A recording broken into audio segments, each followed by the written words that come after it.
quel sera le sort de ceux qui défient Dieu. Depuis l'Antiquité, les hommes et les royaumes ont osé s'insurger contre le Créateur. Mais que nous enseignent réellement ces histoires? La fierté, l'ambition, le désir de grandeur. Ces forces ont façonné non seulement l'histoire de l'homme, mais aussi sa chute. L'histoire de Babylone est un avertissement puissant et opportun, un récit qui s'étend sur des millénaires pour nous rappeler que sans Dieu, aucune construction humaine ne peut tenir. Si vous souhaitez approfondir ces réflexions et ne voulez pas manquer d'autres récits bibliques, abonnez-vous à notre chaîne pour recevoir d'autres contenus inspirés de la parole de Dieu. Tout a commencé avec Nimrod, le premier homme à vouloir construire un royaume opposé à la volonté de Dieu. Dans le livre de la Genèse, on retrouve les premières traces de sa rébellion. Nimrod, décrit comme un puissant chasseur devant le Seigneur, ne se contentait pas de gouverner la terre. Son cœur était plein d'ambition et, avec la construction de la ville de Babel, que beaucoup traduisent par Babylone, il défia ouvertement l'autorité divine. La Genèse raconte comment Nimrod fonda non seulement Babel, mais aussi d'autres villes puissantes telles qu'Érec, Akkad et Kné au pays de Shinar. 16 villes, guidées par sa main, font alors partie du royaume de Babylone, symbole par excellence de la rébellion contre Dieu. Le cœur de la rébellion de Nimrod se manifeste dans la construction de la tour de Babel. L'histoire, racontée dans Genèse 11, nous raconte comment toute l'humanité, unie par une seule langue, décida de construire une tour qui s'élevait jusqu'aux cieux. Un exploit d'une ambition extraordinaire, une œuvre qui aurait dû les rendre invulnérables même devant Dieu. Mais le Créateur, voyant leur désobéissance, confondit les langues des hommes et dispersa les nations. La tour est restée inachevée, monument à la fierté humaine et à ses limites. Que pensez-vous que nous aurions fait à leur place? Si nous avions la possibilité de bâtir un royaume éternel, mais sans la direction de Dieu, combien de temps tiendrons-nous? La fierté humaine n'a pas cessé avec la tour de Babel. Des siècles plus tard, Babylone ressuscita sous le règne de Nabuchodonosor, qui la transforma en l'une des villes les plus majestueuses du monde antique. Située dans la fertile Mésopotamie, Babylone est devenue un symbole de puissance, de grandeur et, une fois de plus, de rébellion contre Dieu. Sa position fière contraste constamment avec Jérusalem, la ville sainte de Dieu, lieu de culte et d'humilité. Cependant, la grandeur de Babylone n'était pas destinée à durer. Comme cela était déjà arrivé à Nimrod, Nabuchodonosor était également submergé par son propre orgueil. Daniel, le prophète de Dieu, a interprété un rêve pour le roi, un rêve qui prédisait sa chute.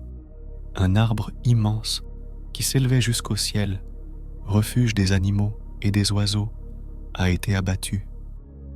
L'arbre symbolisait Nabuchodonosor lui-même. Celui qui régnait sur toutes les nations serait humilié, réduit à vivre comme une bête, jusqu'à ceux qui le reconnaissent la domination absolue de Dieu. Malgré l'avertissement de Daniel, Nabuchodonosor ne s'est pas repenti. 12 mois plus tard, marchant sur les toits de son palais, il s'écria « N'est-ce pas là la grande Babylone que j'ai bâtie par mes propres forces et pour ma propre gloire ?» Avant que les paroles ne s'éteignent, une voix céleste l'interrompit. Le royaume lui serait enlevé. Ainsi, Nabuchodonosor fut réduit à vivre comme un animal pendant 7 ans, jusqu'à ce qu'il reconnaisse que Dieu est le seul roi de tous les royaumes terrestres. Qu'aurions-nous fait si nous nous étions retrouvés à la place de Nabuchodonosor? Sommes-nous capables de reconnaître la main de Dieu dans nos réussites où risquons-nous aussi de tomber dans l'orgueil? Après la chute de Nabuchodonosor, le royaume de Babylone passa entre les mains de Belchazzar, mais le sort de la ville était désormais scellé. Au cours d'un somptueux festin, Belchazzar et ses nobles ont utilisé des ustensiles sacrés volés dans le temple de Jérusalem, manquant de respect à Dieu. À ce moment-là, une main surnaturelle est apparue et a écrit un message sur le mur du palais. Terrifié, Belchazzar a appelé Daniel pour interpréter les mots. Le prophète, sans crainte, expliqua que Dieu avait décrété la fin du règne de Belchazzar.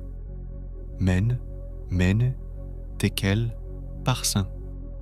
Son royaume avait été pesé, jugé insuffisant et serait divisé entre les Mèdes et les Perses. Cette même nuit, Belchazzar fut tué et Babylone tomba. La chute de Babylone n'était pas seulement la chute d'une ville, mais l'effondrement de tout un système de valeurs qui s'opposait à Dieu. Cette histoire résonne encore aujourd'hui, un rappel à chaque génération qui ose défier le Créateur. Même à la fin des temps, Babylone sera le symbole du système anti-Dieu, qui sera détruit par la puissante main de Dieu, comme décrit dans l'Apocalypse. La grande prostituée, le système corrompu, sera condamné et seul Dieu sera glorifié. Mais quelle est la leçon la plus importante que nous puissions tirer de l'histoire de Babylone? Il ne s'agit pas seulement d'une ville physique, mais d'une attitude du cœur. Rébellion, orgueil, arrogance. Tels sont les véritables Babylones auxquels chacun de nous doit faire face. Dieu nous appelle à construire non pas avec des briques d'ambition, mais avec humilité et obéissance à sa volonté. La chute de Babylone nous enseigne que tout ce qui n'est pas fondé sur Dieu est voué à s'effondrer. Nos ambitions, si elles ne s'alignent pas sur les desseins divins, nous mèneront à la confusion et à la ruine. Mais lorsque nous suivons Dieu, même nos plus petites œuvres peuvent prospérer. En conclusion, l'histoire de l'ascension et de la chute de Babylone est un puissant appel à l'humilité. Cela nous rappelle que l'orgueil précède toujours une chute et que seul le royaume de Dieu est éternel. Nous prions pour que nous puissions construire notre vie non pas sur l'orgueil ou l'ambition, mais sur la foi et l'obéissance au plan de Dieu. Rappelons-nous les paroles du psaume 127. Si l'Éternel ne bâtit la maison, les bâtisseurs travaillent en vain. Que tous nos efforts soient dirigés vers la construction du royaume de Dieu, sachant que tout ce que nous faisons en harmonie avec lui durera pour l'éternité. Quelle réflexion ou question? Ce récit vous a-t-il inspiré? Écrivez-les dans les commentaires, il serait intéressant de connaître votre avis. Si vous avez trouvé ce message significatif, n'oubliez pas de vous abonner à la chaîne pour continuer à explorer ensemble les grandes vérités de la Bible et la sagesse éternelle qu'elle nous offre. Que Dieu te bénisse.